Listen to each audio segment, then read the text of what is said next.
we're doing this rally. The honest answer is KTM invited me to come and do it. Yeah, as my role now with KTM is ambassador for these bikes, for the venture bike range. And you know, KTM's big whole corporate, I guess their mantra is ready to race. And so we're going to go and race. Even their more sort of street dual purpose bikes, we race them. So the Hellas Rally is, it's basically like the Dakar Rally but in Greece. So it's 7 days of riding, plus the prologue. And it's all roadbook navigation. I'll show you what a roadbook looks like in a minute. So it's long days, I think averaging about sort of 500 kilometers a day, and it's all up through the mountains in Greece. So it's not like wide open, flat out across the deserts like Dakar Rally, because there's no deserts in Greece, but sort of narrow, windy mountain roads, and lots of corners. So it's going to be quite a challenge. It also looks like it's a ton of fun. The brow of the hill, over the top of the hill, turning right towards 300 degrees on the cap. And the P means peace, which is road, plus or minus V, that means vague. So the road is hard to see. So I guess the question will be, why race a big venture bike like this? And you know, obviously my job with KTM is the ambassador for these bikes. But also the 1090 it's an all new bike for KTM, and it's focused more on the off-road side of things. So it was kind of a logical fit for this event. It's basically a competitive version of what these bikes are designed for. So they're designed for a long off-road travel. This is basically racing long off-road travel. So it's, yeah, with a few mods and a bit of focusing, it's not far off the perfect thing.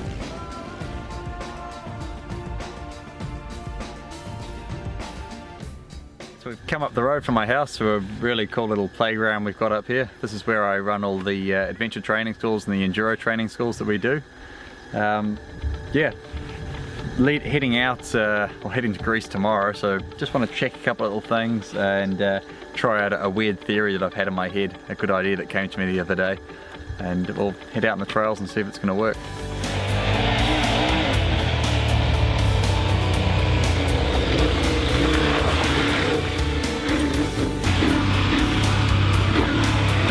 You can see on these bikes you're up on the foot pegs a lot, using your hips, using your body weight, and you really tend to ride these bikes standing up and using your feet more than anything else. So that's how you create the traction, that's how you create the grip on these big bikes, and it's something we talk about a lot at the riding schools.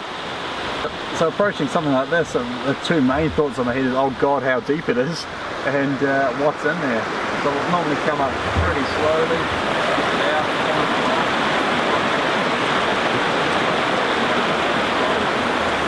Definitely just don't go cannonballing into this sort of thing, because you're not going to win your race on a river crossing, but you can definitely lose it. So racing these bikes, it's, you know, like anything, it's got its pros and its cons. Obviously in the more open, flowy sort of stuff, these bikes really come into their own.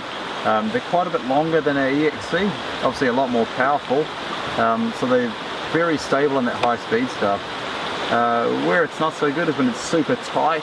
And the big thing is the weight. These bikes weigh a lot more than like an EXC, so they take a lot longer to stop and they're harder to turn. So my work rate in that sort of condition on my body is quite a lot higher. I'm running a lot higher BPM personally through that sort of stuff on the big bikes than I am on my enduro bike.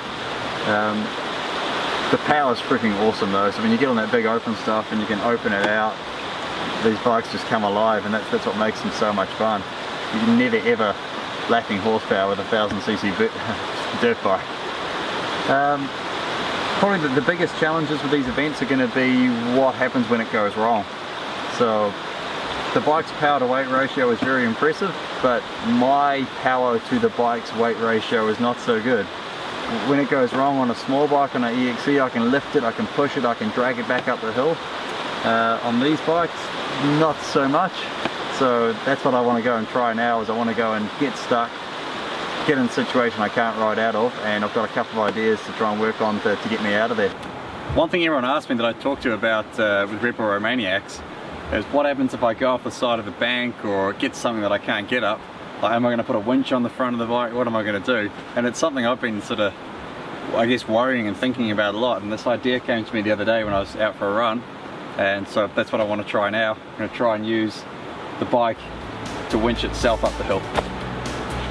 So I'll tie it off to a spoke, or to a couple of spokes.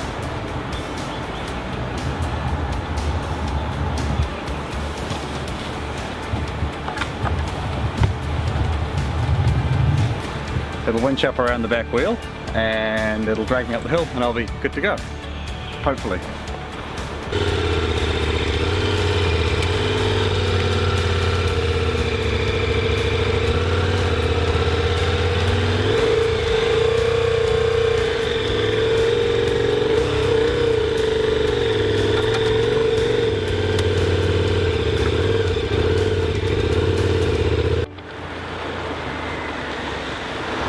That's answered a few questions that I had in my head before going out to Greece.